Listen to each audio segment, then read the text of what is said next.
Para la red de investigadores del fenómeno religioso en México es un placer, un verdadero gusto tener el día de hoy la presentación de dos libros de dos queridos colegas de esta red, el caso de Ramiro Jaimes y también el de Fernando González.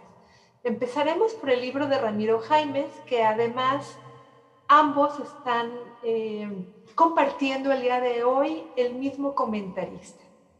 Entonces, por esa razón los hemos reunido en este mismo bloque.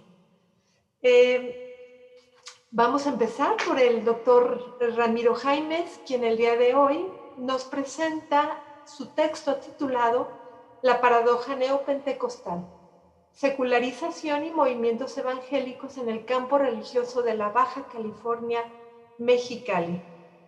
Este texto fue editado en el año 2020, por la Universidad Autónoma de Baja California. Y bien, el doctor Ramiro Jaimes estudió el doctorado en Ciencias Sociales por el Colegio de la Frontera Norte. Actualmente es investigador del Instituto de Investigaciones Históricas de la Universidad Autónoma de Baja California. Sus líneas de investigación son el cambio religioso y los procesos sociales en la frontera noroeste de México, la formación del campo religioso en el noroeste de México, la historia social y género en América Latina, y su última publicación del 2020 se titula Los movimientos pentecostales y la sociología de la religión en México. 4 décadas de encuentros y de diversificación, en la compilación que hace Miguel Ángel Mancilla y Mariela Mosqueira, titulado Sociología del Pentecostalismo en América Latina, editado en la Universidad Arturo Prat de Santiago de Chile. El comentarista, bienvenido, Pedro Espinosa Meléndez.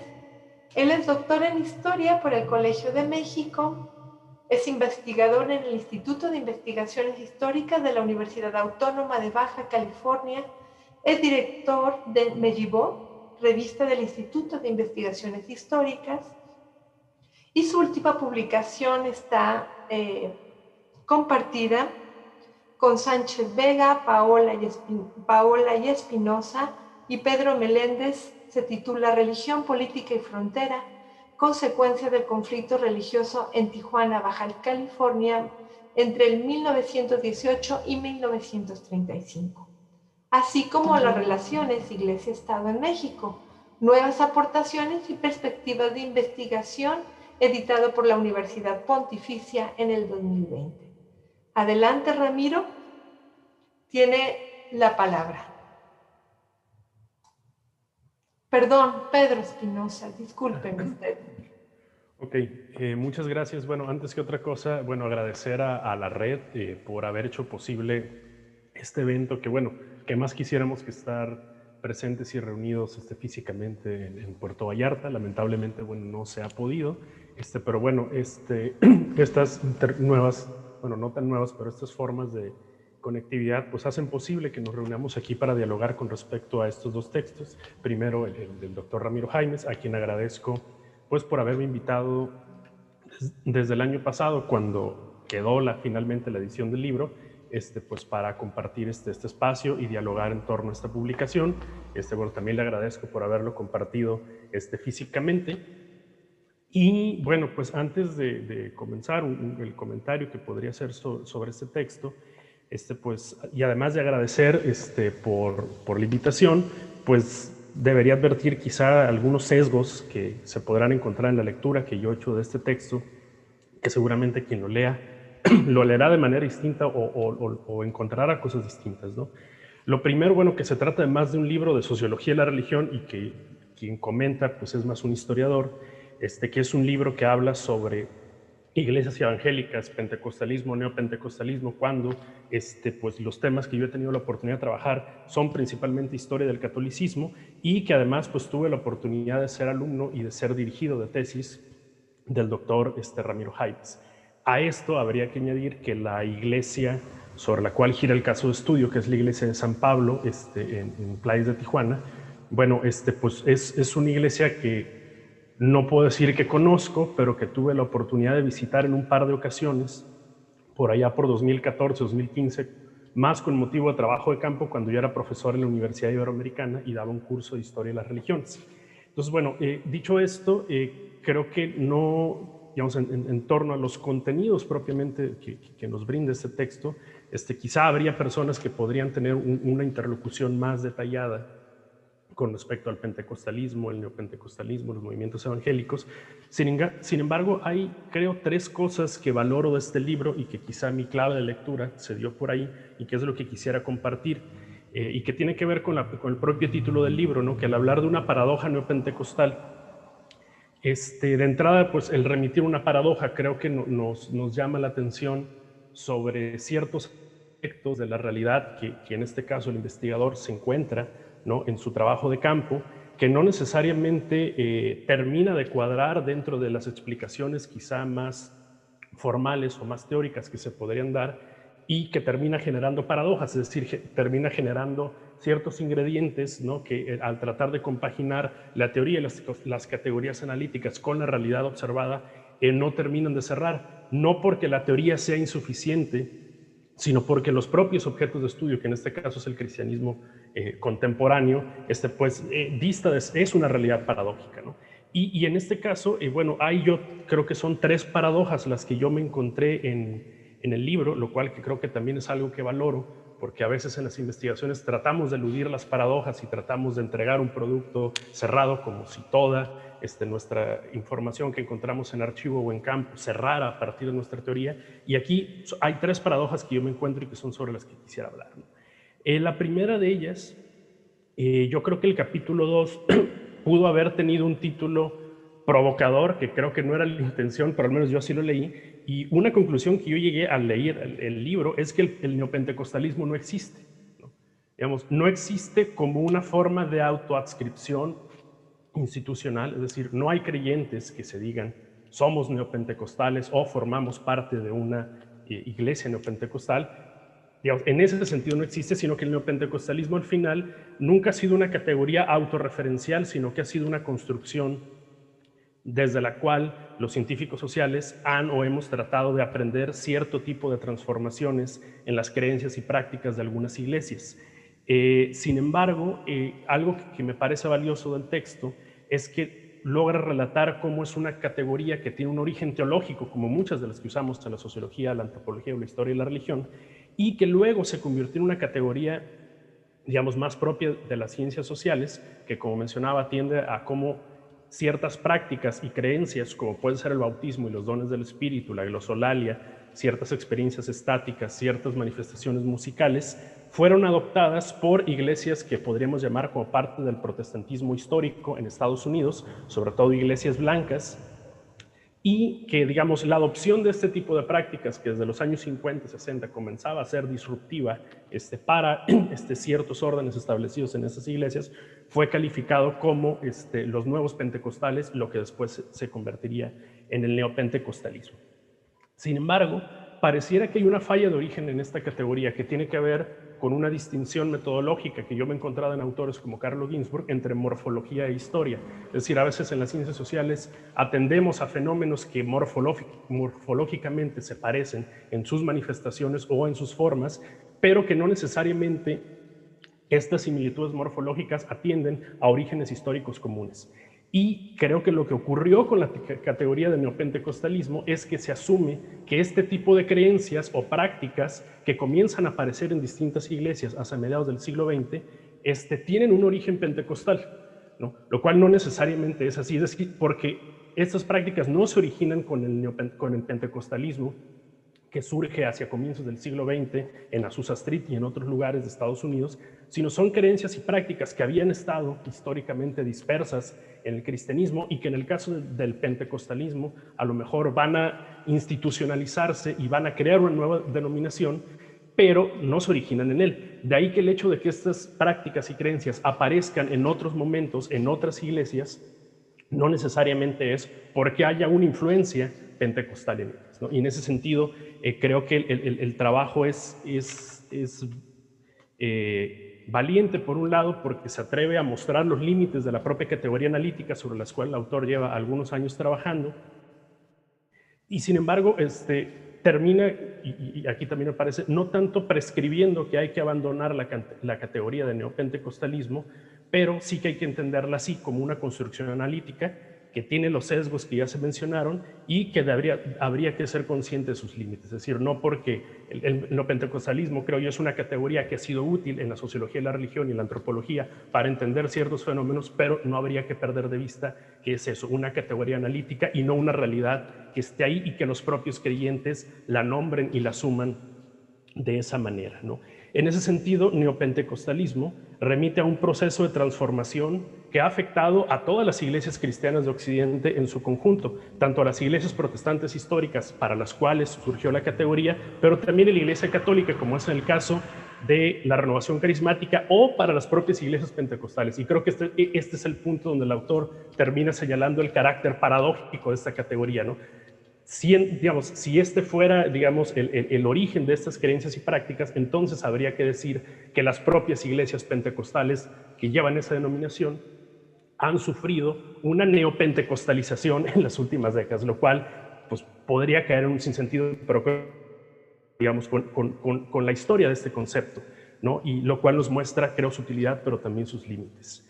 El segundo punto sobre el cual la segunda paradoja que yo encontré es el hecho de que la renovación carismática o el neopentecostalismo, o que digamos, son movimientos que no son exactamente lo mismo, pero que son de alguna manera impulsos que han sido calificados como renovadores dentro de las iglesias protestantes históricas y dentro del catolicismo, y que incluso en algunas partes del libro los llega a calificar como formas de revolución religiosa, también son un impulso reaccionario contra otras formas de renovación que las propias iglesias estaban planteando, ¿no? Y aquí hay un punto que está entre las páginas 185 y 186 del capítulo 3, donde se explica la ruptura de la iglesia, que es el caso de estudio San Pablo, con una denominación metodista, y que no necesariamente es una ruptura que se explica a partir de esta renovación carismática,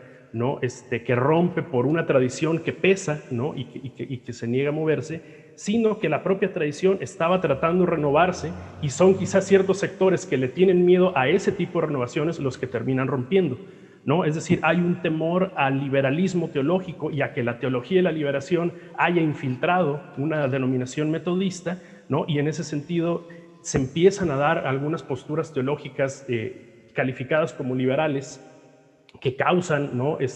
Cierto escozor entre la feligresía. Una de ellas es la ordenación de pastores gays, ¿no? Pero también el cuestionamiento del valor literal de la Biblia como palabra revelada, los cuales son algunas de las razones que estos actores que crean esta iglesia, digamos, como un cisma de una denominación metodista, las que terminan impulsándolos a tomar esa decisión, ¿no? Y este motivo, digamos, a mí me quedaron ganas, ¿no? de leer más o de indagar más sobre este punto, porque creo que por un lado permite poner en su justa dimensión a este tipo de movimientos que si bien puede tener una parte renovadora, eso no significa que el grueso de las iglesias históricas no hayan intentado renovarse, sino quizá la polémica era cuáles eran los elementos que había que renovar, ¿no? Lo cual también me remite a ciertas discusiones presentes, sobre todo en el seno del catolicismo, y en torno a qué hacer con las parejas gays o con las propias pastorales hacia digamos, que se alejan de los modelos de la normatividad heterosexual y que pareciera que dentro del catolicismo también en ciertos momentos se amenaza con este tipo de rupturas cismáticas, ¿no? Esa creo que es la segunda paradoja. Aquello que podemos ver como lo que pretendía renovar también estaba impidiendo que otras cosas se renovaran y también eran una reacción. Y la última paradoja, y ya con esto cerraría mi intervención, tiene que ver con el concepto, paradigma, categoría, teoría de la secularización que también aparece en el título, ¿no? El capítulo 1 me parece un logro en tanto que hace un recorrido por las discusiones que se han dado en torno al paradigma, teoría, concepto, secularización y que muestran sus límites o las posibilidades de reformulación que ha tenido. Y la parte que a mí me resulta paradójica, también en el capítulo 3, es que cuando uno lee el capítulo 1, uno pensaría, bueno, pues hay que abandonar la secularización porque en realidad pues explica poco. Hay mucho, digamos, de ideológico y de wishful thinking de ciertos pensadores que esperaban que la religión se fuera y al final la religión no se fue, como es ya un lugar común decirlo. Sin embargo, al final del capítulo 3 pareciera que es no quizá una teoría general, sino específicamente una reformulación del concepto de secularización, entendido no tanto como la desaparición de la religión, sino como su dispersión, como la desinstitucionalización y la fragmentación o atomización del campo religioso, lo que termina explicando lo que ocurre en estas iglesias, ¿no? Es decir, no es necesariamente que el pentecostalismo, que las prácticas pentecostales hayan infiltrado a las denominaciones históricas, sino que en general las iglesias han sufrido de esto de ese proceso de desinstitucionalización de las creencias y de las prácticas religiosas, lo cual encuentro grandes afinidades con lo que en su momento planteaba Daniel Hervieux-Leyer, que a su misma vez estaba recuperando una propuesta de Michel de Certeau desde los años 70 sobre el estallido del cristianismo.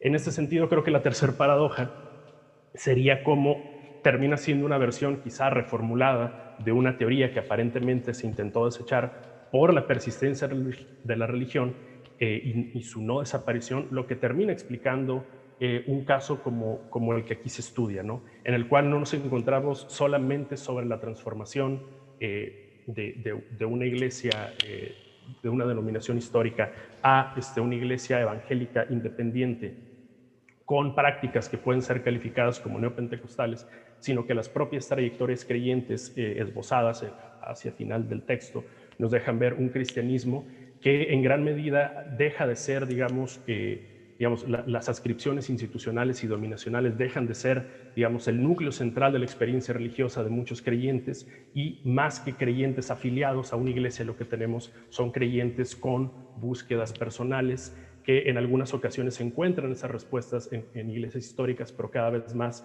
toman distancia de ellas, ¿no? Al final, bueno, cerraría con dos comentarios. Uno, que bueno, este libro, que fue inicialmente una tesis doctoral, pues recupera notas de trabajo de campo que se llevó a cabo hace algunos años y que ahí esboza cómo la propia Iglesia de San Pablo, que es el objeto de estudio, no solamente el resultado de un cisma con una denominación metodista, sino que la propia Iglesia fue objeto de un cisma en años recientes, lo cual de alguna manera refuerza, ¿no? Digamos, esta lectura en la cual la propia, digamos, estas trayectorias son resultado de esta atomización del campo religioso y de los creyentes distanciándose de las instituciones, o de las instituciones rompiendo y rompiendo entre sí mismas, lo cual creo que tiende, y ese quizás sería el resumen de mi sesgo, a una dimensión histórica que no necesariamente implica remitir a la larga duración o remitir a los grandes procesos o a las grandes trayectorias, sino a ver cómo los propios objetos de estudio son cambiables y mutables a lo largo del tiempo. Bueno, yo cerraría ahí mi intervención, no sin antes dejar, digamos, no sé si es conclusión, sino pregunta que me surgía justo al evaluar críticamente las posibilidades que aún tenía en la categoría de secularización. Es que una de las cosas que el autor enfatiza es de que, bueno, la religión no desaparece, no es el ocaso de la religión, sino hay una reorganización de las estructuras simbólicas, hay una diversificación, un declive de las iglesias nacionales y de las estructuras denominacionales, una atomización del campo religioso y una creciente privatización de las experiencias religiosas, ¿no?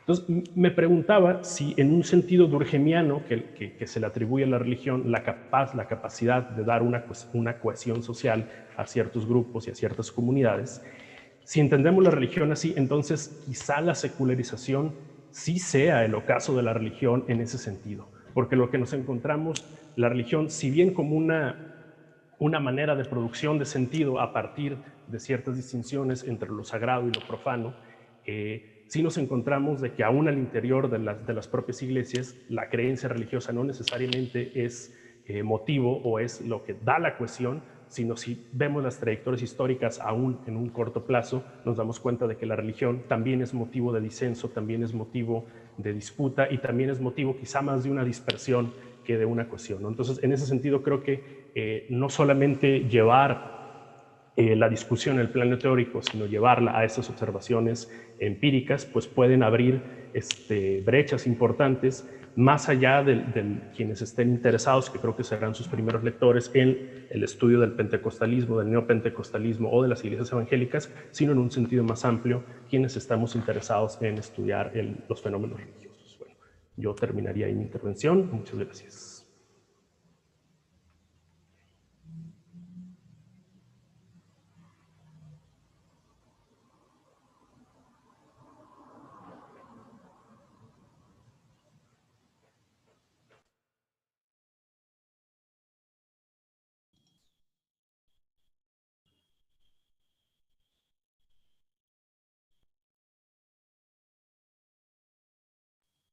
Creo que María Eugenia no está aquí.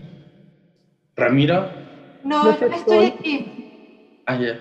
Gracias. Lo que sucede es que el administrador me había detenido mi audio momentáneamente y no podía intervenir. Gracias, Ariel. Muchas gracias al doctor Pedro Espinosa. Doctor Ramiro Jaimes, tiene usted la palabra para comentar lo que en este momento ha expuesto el doctor Pedro Espinosa sobre su texto. Pues solamente agradecer a Pedro la gentileza de leer el libro, de comentarlo. Yo sé que él conocía la tesis, pero perdón, me están pidiendo que inicie mi video.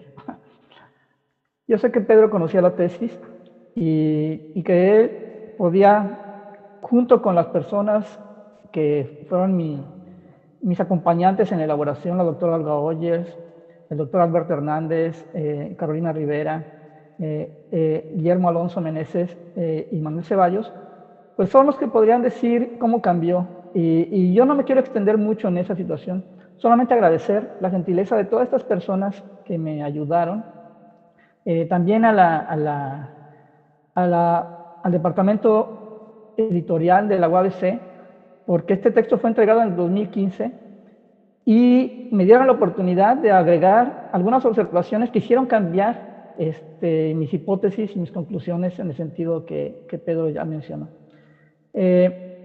También quiero agradecer a los pastores de la iglesia San Pablo, porque fueron muy amables conmigo, me abrieron las puertas. Con el pastor Abel Mellado tuvimos pláticas extensas y muy fructíferas, muy buenas, muy sabrosas. El pastor también de San Pablo, que ahora es de Kairos, Carlos Perea, y muchos pastores también metodistas que me encontré y que platicaron conmigo, el obispo Vázquez, el pastor Carrillo, el pastor Daniel de la Cruz, un pastor, el primer pastor de la iglesia de San Pablo, bueno, uno de los pastores primero de San Pablo, y muchos de sus congregantes, 100 personas más o menos, con los que tuve la oportunidad de platicar. Algunos de ellos ya no están en esta tierra y seguramente ya no les podré decir las gracias, a menos que en verdad haya un cielo y yo vaya allí, ¿verdad? Entonces sería muy interesante decirles a ellos que me ha servido mucho. Tal vez fue una contribución pequeña a los ojos de ellos, pero creo que en mí, para mi formación personal y mi satisfacción personal también, fue muy enriquecedora. Pues solamente agradecer a la RIFREN, a ti, Maru, por haberme dado la oportunidad de presentar este texto, que espero es el primero, porque yo partí la tesis en dos. La parte histórica va a ser otro texto, porque yo sí pienso que la larga duración sí nos enseña cosas sobre la secularización, porque la religión, como la conocemos nosotros, con el nombre religión, pues aparece en el siglo XVI, y antes tal vez cosmovisión sería el mejor término para referirnos a ella, y ha tenido altas y bajas. No solamente la modernidad la ha arrinconado en alguna ocasión. Entonces me parece que sería una discusión muy interesante si pudiera concluir el otro texto y después ver, comparándolo, qué podría sacarse en claro. Por lo menos algunas preguntas que sin duda serían interesantes. Eso sería para mí todo. Agradecer, por supuesto, a mi familia que me apoya y me soporta en las dos formas, que sin su participación, sin su ayuda, yo no hubiera podido terminar este texto y no habría podido hacer nada, ¿no? Entonces, pues muchas gracias. Muchas gracias, Ramiro. Tenemos un momentito para una reacción o dos, cuando mucho. Si nos hacen favor también, siguiendo la idea de Ariel Corpus, que nos acompaña, si pudiéramos abrir nuestras cámaras un momento para que Ramiro y Pedro no sientan que están hablando a los nombres, a unos nombres sobre una pantalla negra, sería fabuloso. Si alguien quisiera hacer una pregunta, dos, hay espacio.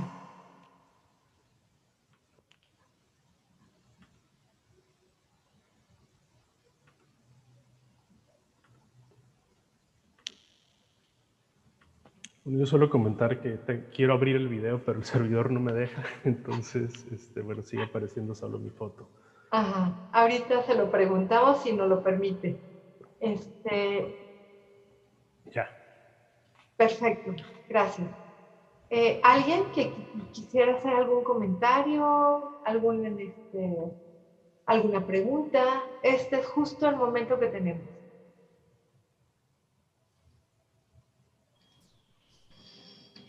Pues yo solamente, sí. Claro, adelante, Ariel. Igual felicitar a Ramiro porque sí es un texto que habíamos estado esperando desde hace tiempo y sí se había quedado un poquito como atrás, pero qué bueno que sale porque apunta a que me gusta cómo lo toma Pedro y que yo no creo que nada sesgado, al contrario, su visión de historiador permite justamente observar algo que nosotros no vemos, que es la construcción de la categoría, ¿no? Me gusta cómo lo plasma, de que evidentemente en la autodescripción no existe, sino como una categoría analítica para describir un fenómeno. Y un fenómeno que además no es incluso hasta propio de, etcétera, ¿no? Lo que señala muy bien Pedro, ¿no? Y creo que también ahí habría que reflexionar, y el propio Ramiro lo ha hecho también con sus estudiantes, con sus alumnas, sobre cómo se ha ido construyendo esa categoría, ¿no?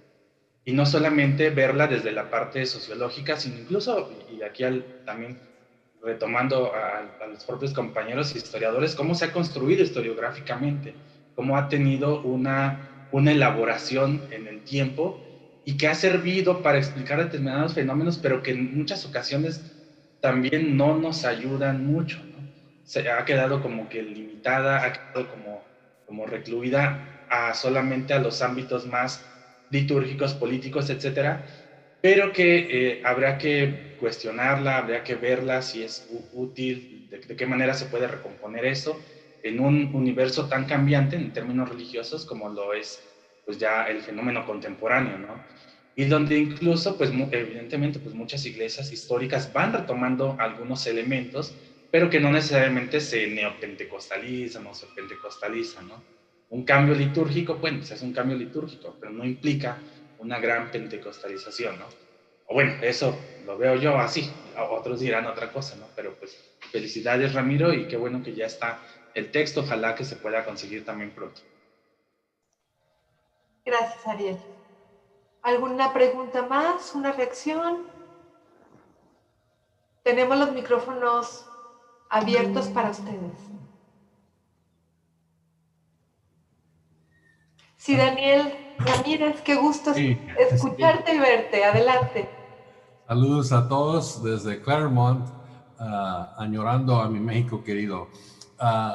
Doctor Jaimes, y estoy de acuerdo con lo que presentó el doctor Espinosa en cuanto a la contingencia de las categorías. Y sí, son inventos del gremio, ¿no? No necesariamente de los creyentes. Ramiro, mi pregunta es asignar esta lectura ahora en el futuro, ¿cuánta atención debemos prestar al hecho de que el grupo que estudiaste es en un contexto fronterizo? ¿Y cuánto sería aplicable a contextos diferentes en México, como Ciudad de México, Guadalajara Veracruz, etcétera. Es mi pregunta eso. Sí, rápidamente yo diría que la cuestión fronteriza fue muy importante para la iglesia y para los creyentes de San Pablo. Y no solamente para ellos, sino para todo el campo religioso en Baja California, pues se comparten hay mucha interacción, no solamente con California, sino con todos los estados fronterizos. A mí me llamó mucho la atención que el movimiento carismático que llega a aprender en esta iglesia no viene de California, sino que viene de Tamaulipas, de Texas. Entonces, a mí me parece que las redes denominacionales fronterizas son más fuertes en ese momento que las que tienen con el centro del país, con el centro de México. Entonces, en ese sentido, totalmente relevante. ¿Y qué tanto comparten con el centro de México? También tienen una gran, hay muchos elementos comunes. Esta visión de crear campus, de una iglesia organizada en mega iglesia y formar un campus, se ve también en la Ciudad de México. Entonces, esto nos habla de que las fronteras no son como las de antaño, ¿no? Sino que son, en un mundo globalizado, pues la frontera puede llegar en cualquier lugar donde una interacción, donde un valor, donde una creencia tiene impacto. Entonces, es muy interesante estudiar este tipo de relaciones globales, pero también locales, de la creencia y de la acción religiosa. Y eso es algo que incluso se puede observar con los pentecostales, que estudia nuestro colega Daniel. Y yo creo que el texto de Daniel fue muy importante para la reelaboración del libro, ¿no? En mi caso. Y le tengo que agradecer, por supuesto.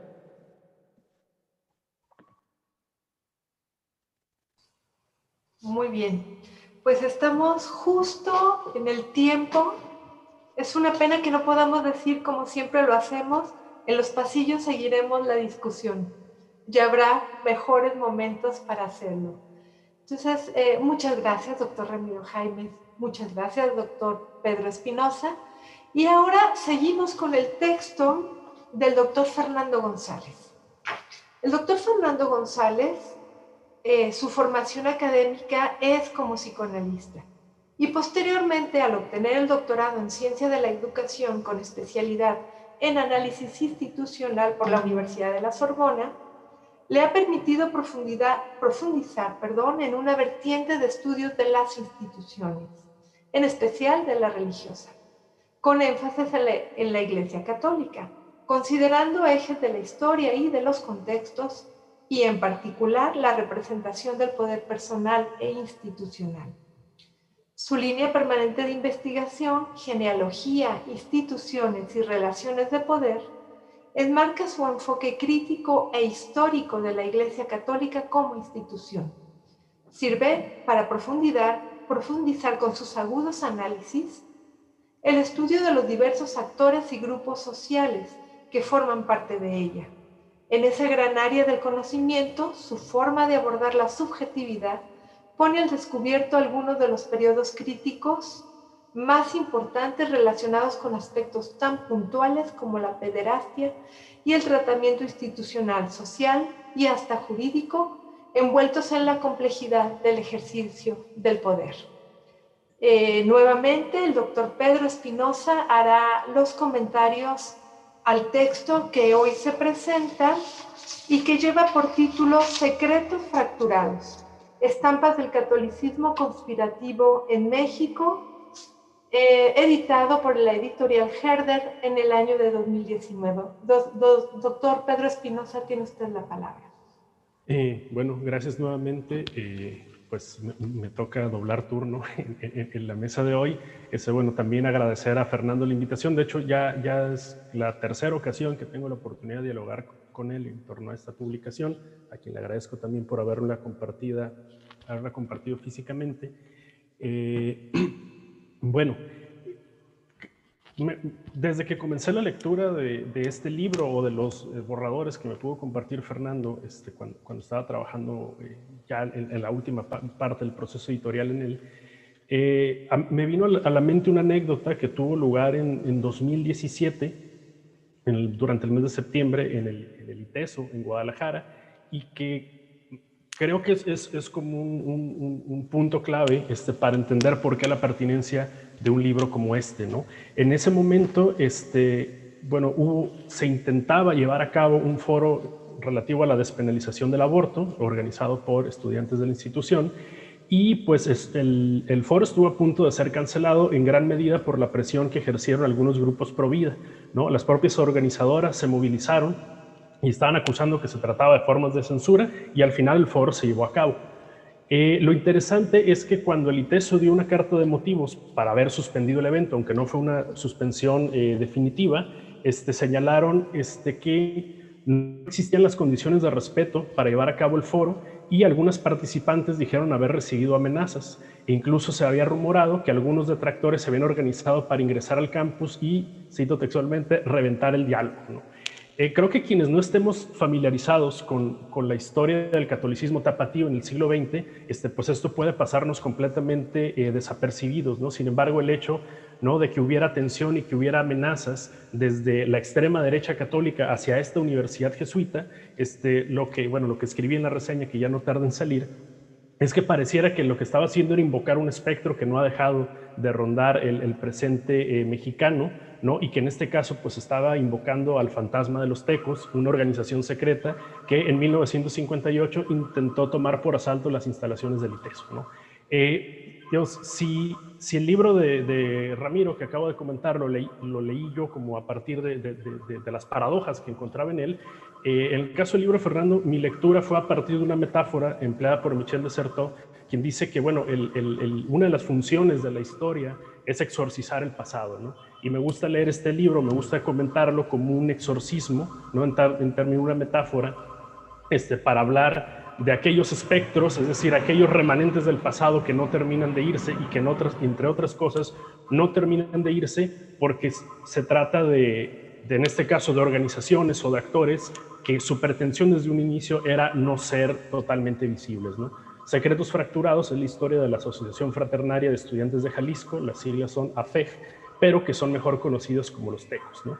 Y la historia que va, digamos, las 2 décadas que van desde la fundación de esta organización secreta hasta el asalto al ITESO que acabo de mencionar, que tuvo lugar en 1958, y creo que es uno de los logros del libro, permiten entrar a una historia mucho más amplia, ¿no? A partir de lo que yo llamo 3 estratos temporales, ¿no?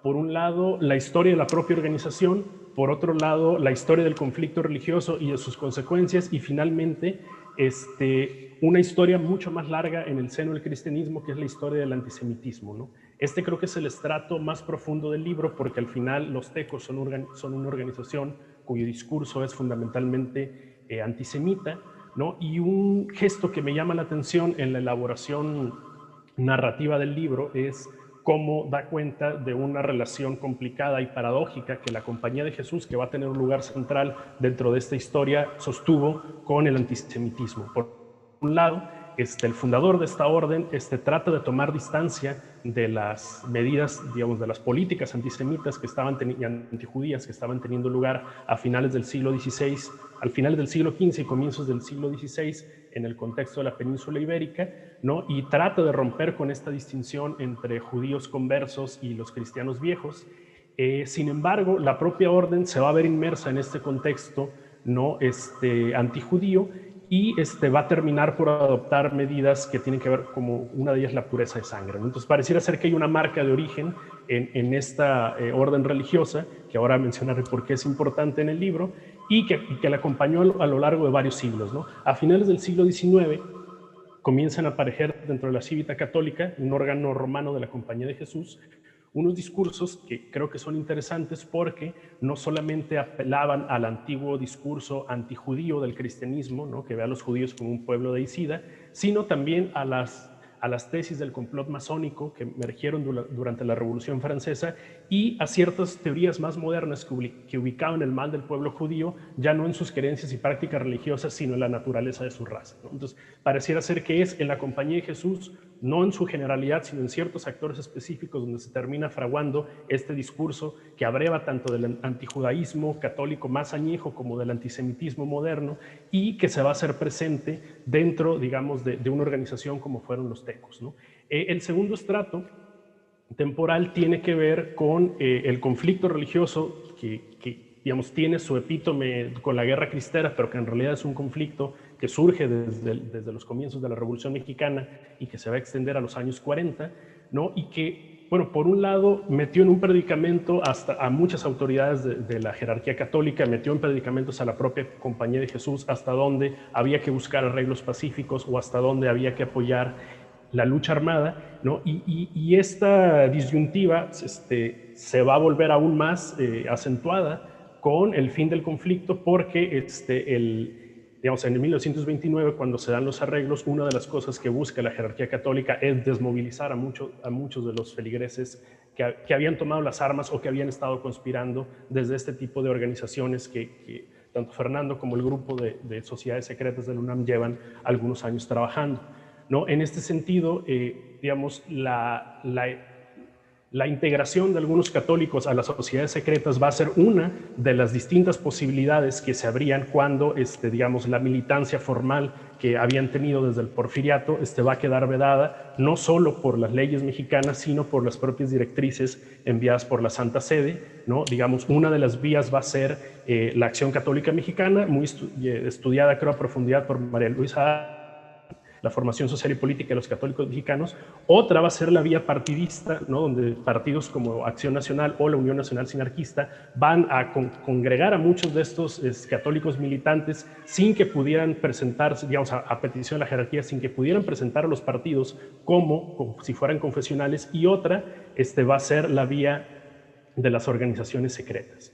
Y es en este punto, ¿no?, donde creo que, digamos, para comprender este estrato temporal, el último, que es el de la historia de la organización y que culmina, digamos, esta historia con el asalto al ITESO en el 58, pero que después se abre hacia otro tipo de historias, donde tiene lugar, creo, el lugar central que, como mencionaba, ocupa la Compañía de Jesús. ¿Por qué?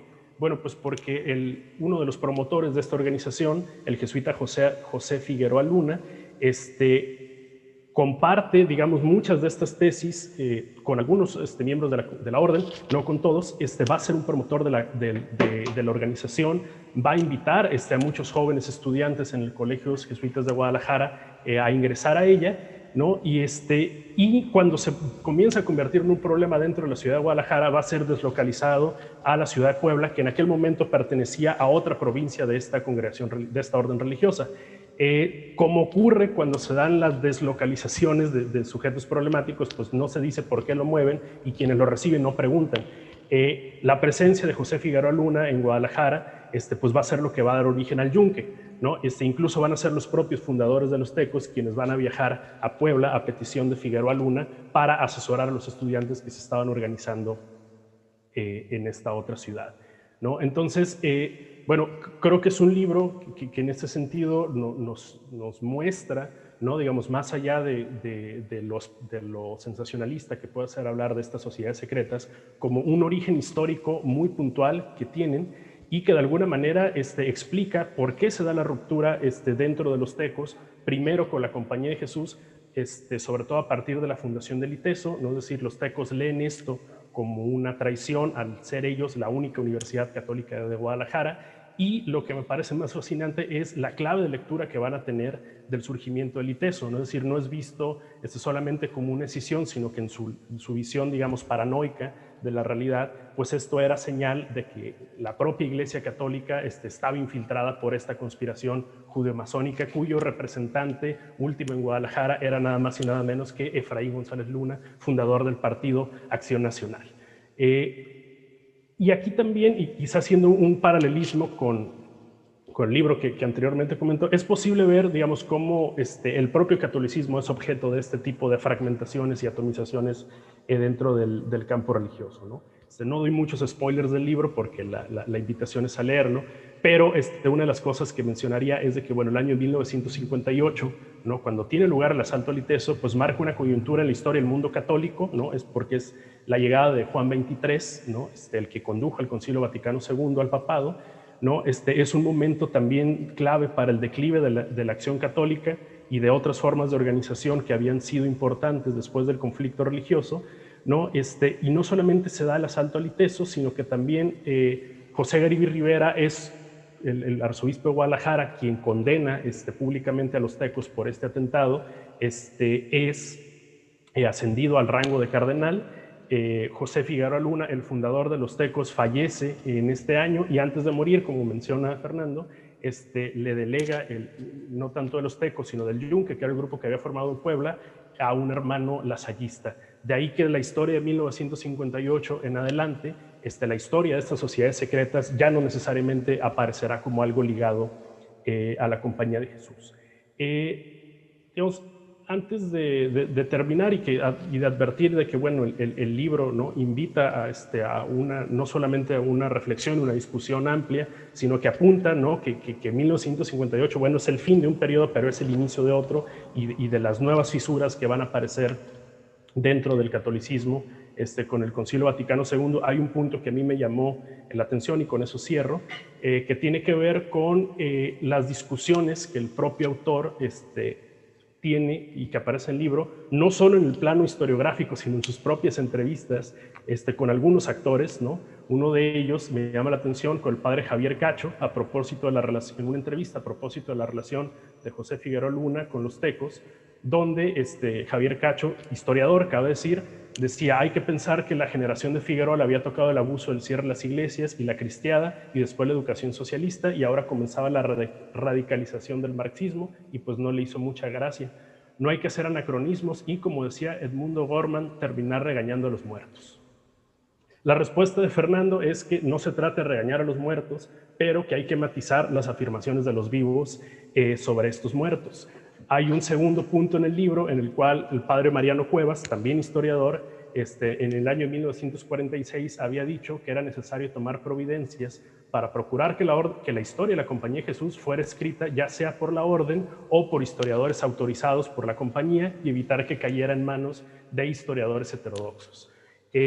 Bueno, al final no fue, digamos, estas historias que se intentaron contar la Compañía le sacaban la vuelta a este tema, y es desde esta historia heterodoxa, ¿no?, donde podemos tener acceso a ella, pero creo que no solamente es la historia, digamos, de esta fractura, sino es también la historia de la propia fractura al interior del catolicismo, que no solamente pasa por la propia experiencia de los creyentes y los clérigos, sino pasa por la propia escritura de la historia. Es decir, el catolicismo tenía y ha tenido una forma canónica de cómo escribir su historia desde hace varios siglos, previo al surgimiento de la historia como una disciplina científica y moderna, y esta discusión donde aparece Javier Cacho, Mariano Cuevas, Fernando González, lo que vemos es cómo hay un disenso en torno a cuáles son los efectos que un discurso científico como la historia puede producir sobre la memoria de una institución como el catolicismo, que por un lado se asume histórica, pero al mismo tiempo se asume ahistórica o en muchas ocasiones monolítica, ¿no? Entonces pienso que parte del valor del libro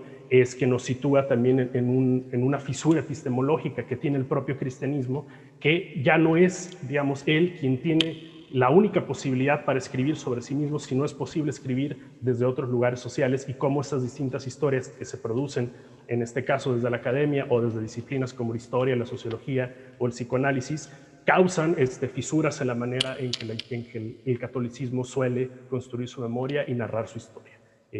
Pues nuevamente agradezco la invitación, agradezco la oportunidad de seguir dialogando con el profesor Fernando sobre este tema, y cierro con esto mi intervención. Muchas gracias. Doctor Fernando González, ¿tiene usted el espacio? No me puedo ver porque cada que quiero poner la imagen dice que no sé cómo hacerlo. Déjenme. Pero puedo hablar, eso sí. Ya estás. Y por favor, quienes puedan, ya te perdimos nuevamente, ahora sí te vemos. Y por favor, quienes puedan abrir su pantalla, háganlo para no sentirnos tan solos. Esta sensación es extraña, no nos acostumbramos del todo a ella. Entonces, mientras virtualmente podamos tenernos y vernos, aunque sea de esta manera. Adelante, Fernando. Bueno, muy rápidamente, otra vez agradecerle a Pedro su inteligente análisis de las temporalidades que hay en el texto, de los diferentes conflictos que hubo en el campo católico tapatío, mínimo 3 conflictos, mínimo 3 proyectos, la parte católica del PAN, la de los tecos y la de los jesuitas finalmente, que al principio estuvieron muy juntos, jesuitas y tecos, porque los tecos eran considerados, frente a la supuesta universidad socialista de la Universidad de Guadalajara, eran considerados el mal menor, mientras el gran mal mayor estaba enfrente y mientras el mal menor fuera vigilado por miembros de la Compañía de Jesús. Cuando el mal menor decidió que no tenía que seguir siendo de alguna manera vigilado por jesuitas, y luego se les ocurrió a los jesuitas crear una tercera universidad gracias a un conjunto de exalumnos que empezaron a tener hijos y que habían tenido experiencias poco gratas en la Autónoma, aquello reventó en el 58. Por otro lado, es interesante esto de los jesuitas historiadores. Pedro mencionó dos anécdotas, la del padre Cuevas y la del padre, ¿cómo diremos? El padre Cacho. Hay una tercera muy divertida, el padre Palomera Quirós, que hizo la historia de la educación de los colegios jesuitas en México, que de pronto, viendo su historia, yo veía que había un hueco en la información que había censurado. Y fui a visitarlo a un lugar fuera de Guadalajara, allá al Bosque de la Primavera, donde estaba lavando calcetines, nunca se me va a olvidar. Le digo, oiga, padre, ¿me podría dar la parte censurada del texto que usted, cuando habla del el padre José de Jesús Martínez Aguirre, que fue el provincial 2 veces, pero en el momento de la fundación de los tecos, el padre Jesús Martínez Aguirre, al que le decían el Badajo, no sé por qué, él estuvo apoyando muchísimo la fundación de la institución. Me dijo, no, ¿cuál censura? Sí, padre, usted censuró, se nota un hueco. Yo dijo, bueno, Fernando, está bien. Mientras lavo los calcetines, aquí está. Y era hoja y media donde el padre Jesús Martínez Aguirre había hecho una reseña ya en los años 70, cuando era rector del Colegio de Tampico, hablando de los tecos y de la relación un poco de la Compañía de Jesús. Pero lo hizo de tal manera que aún ahí censuró, diciendo que solo se dio cuenta de la sociedad secreta hasta los 40. O sea, él que estuvo en el origen, él que estuvo ahí, censuró también eso. O sea, dentro de la censura, una nueva censura. Es divertido ver cómo cuando se es historiador jesuita o se es historiador y religioso, o cuando se está implicado en el tema de la propia institución, le cuesta a uno mucho trabajo distanciarse. Como diría Michel Sartot, la pertenencia se dice en la distancia y en la deuda, pero hay que saber mantener la distancia. Y aquí la deuda estuvo por encima de la distancia, creo, en estos historiadores jesuitas. Entonces, bueno, y con otra anécdota cierro para no tomar más la palabra, además de agradecerle a Pedro, es la anécdota del 17 en el ITESO, donde finalmente Pepe Morales Orozco, compañero mío desde el kinder, y también partidario de las Chivas Rayadas, su familia fue de las fundadoras y yo fui mascota al Guadalajara a los 5 años, lo cual nos acerca mucho en esa parte, no en otras, pero fue capaz finalmente como rector de asumir el encuentro que era un encuentro prometido al fracaso, porque las posiciones en relación con la despenalización del aborto son todo o nada, no había posibilidades y no hay hasta la fecha cuando se enfrentan estas posiciones. Pero lo chistoso es que en mi Instituto de Investigaciones Sociales vino un chileno a hablar de estas posiciones a mi Instituto de Investigaciones Sociales, lugar más laico no se puede imaginar. Y entonces el grupo de las gentes de izquierda feministas amenazaron con romper el evento, lo cual llevó a que el director de mi institución y la secretaria académica decidieran que no se hiciera el evento. O sea, vean ustedes las paradojas, no era el catolicismo tapatío, era el laicismo UNAM, pero con amenazas que recibieron: si hacen ese evento, llegamos y rompemos, entramos al instituto y rompemos el evento. Exactamente en espejo. Se me hizo curioso nomás como anécdota para ver que los supuestos reaccionarios finalmente aceptaron el evento y los supuestos progres, que donde yo estoy en ese instituto donde se puede discutir no importa qué, precisamente cuidándose de que no irrumpieran los progres a romper el evento de un tratado como no progre. Bueno, las paradojas que se dan en esta situación. Y finalmente yo estudié algo que como objeto de estudio tiene su paradoja. como dice George Simmel en su tratado sobre las sociedades secretas, hay de sociedades secretas a sociedades secretas. Van cambiando contextualmente. Hay unas que son secretas, como fue la organización secreta de la U, que se fundó en el 15 por Luis María Martínez, que años después fue el arzobispo de México. Esa era secreta, no se sabía quiénes estaban. En cambio, los tecos, yo le llamo la sociedad secreta más pública de la ciudad de Guadalajara, porque todos sabían a partir ya de los 40 quiénes eran sus seudónimos, etcétera. Entonces, lo único secreto ahí eran las reuniones que hacían ellos en lo que dialogaban, pero todos sabían que estaban los tecos, a quienes representaban. Entonces, es una paradoja que pongo ahí, el objeto de estudio de la sociedad secreta más pública de la ciudad. Bueno, con esto termino y agradezco.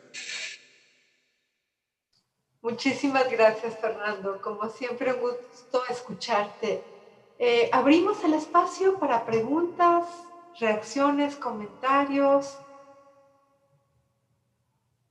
Tenemos abierto, pueden abrir su micrófono, quien guste.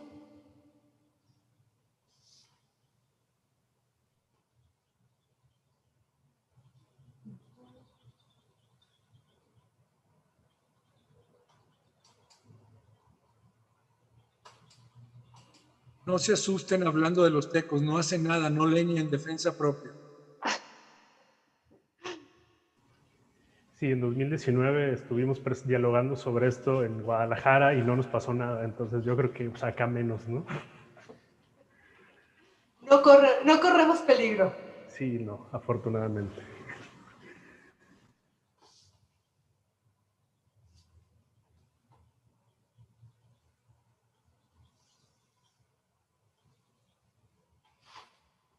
¿Alguien?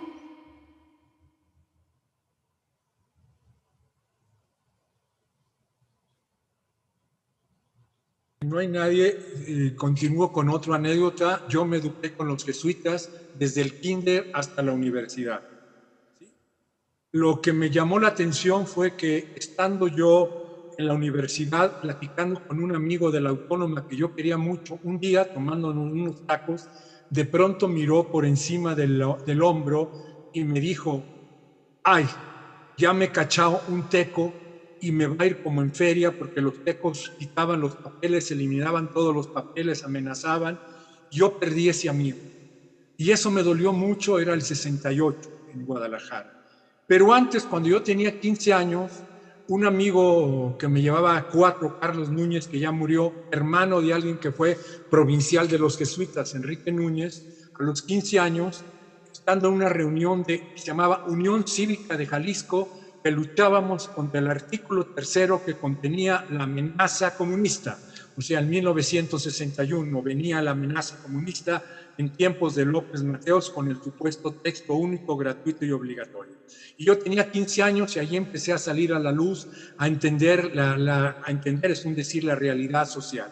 Y entonces en una reunión que tuvimos nos dijeron: vamos a hablar mal del cardenal Garibi, cállense la boca, después les explicamos. Entonces durante la reunión hablaron pestes del cardenal Garibi, terminó la reunión y preguntamos: ¿y por qué hablaron mal del cardenal Garibi?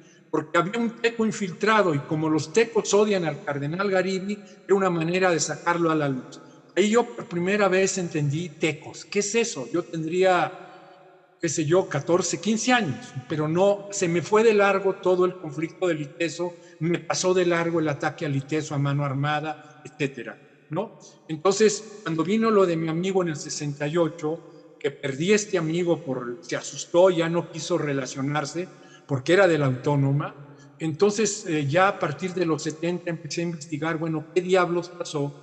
Entonces descubrí que había 2 jesuitas que me habían hablado de los tecos, fervientemente y antitecos ellos, pero me habían hablado de una historia hemipléjica, es decir, me habían hablado del ataque al Iteso en adelante, cuando la compañía se empieza a deslindar, y no hablaban del 58 para atrás, toda su relación con la sociedad secreta, los tecos. Entonces me pareció una historia hemipléjica que fui descubriendo poco a poco. Y luego la paradoja de que cuando se están separando, empezando a separar en el 52, Se hacen las dos provincias en el 52, duró del 52 al 70. Curiosamente, al teco mayor de ellos lo mandan a Puebla sin avisarles a los de Puebla de quién se trataba. Y ahí es donde el padre Manuel Figueroa, proteco furibundo, se le ocurre la idea de llamar a los tecos para crear una organización llamada el Yunque, ¿no? Y después, en una carta que por fin tuve el nombre de quien le escribió, descubrí que hubo 9 jesuitas, 9 tecos que se metieron a la Compañía de Jesús entre el 54, entre el 52 y el 56, directamente. Algunos de los cuales terminaron en los años 60 y 70 en la izquierda de la compañía, es decir, las trayectorias se van transformando. Entonces, todo eso tiene el libro, por si a alguien le interesa.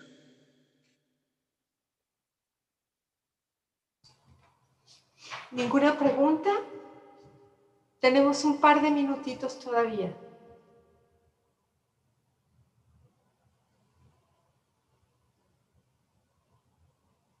Fernando, a mí me gustaría saber, ¿por qué tu interés por estudiar a las sociedades secretas? Uy, si supieras, no sé, yo leía cuentos de piratas de Salgari, El Corsario Negro, Señor de Ventimiglia, y de pronto buscaba tesoros secretos en la... Perdón. Buscaba tesoros secretos en la casa de mis abuelos y hasta que me pararon en seco con los tesoros, porque dijeron aquí no hay tesoros. Cuando hicieron la calle Federalismo, de pronto en el segundo patio de la casa de mi abuela descubrieron un tesoro con monedas de plata. Entonces sí había un tesoro que cuando mi abuelo compró esa casa en el 20, el dueño ha de haber salido pitando en tiempos de la revolución, no sé, y había un tesoro que terminó en las manos del presidente municipal priista que años después le tocó la explosión del 22 de abril en Guadalajara, Guillermo Coetzee Vidaurri. A partir de ahí, y a partir de que descubrí secretos de familia, de estos hijos ilegítimos de mi abuelo, etcétera, que lo descubrí cuando un tío se estaba muriendo, y pregunté, me quedó la idea de los secretos. Y cuando me dieron el archivo secreto vaticano de Marcial Maciel, sin haberlo pedido, sin yo tener nada que ver con los legionarios, entendí que el tesoro que no pude encontrar en la casa de mis abuelos, me lo habían dado con el archivo secreto vaticano. Hay más cosas, pero esa es mi fascinación por los secretos. Lindo origen. ¿Alguien más? Si no tenemos nada más que agregar, pues damos por concluida nuestra sesión. Muchas gracias, Ramiro, muchas gracias, Fernando. Y qué decir, Pedro, que en efecto te tocó tener doble turno en esta ocasión. Les invitamos, por supuesto, ahorita tenemos entre la sala 2 y la sala 6 tenemos grupos de trabajo y en la sala 7 se están presentando libros editados en Latinoamérica como parte de la Asociación de Cientistas Sociales del Mercosur.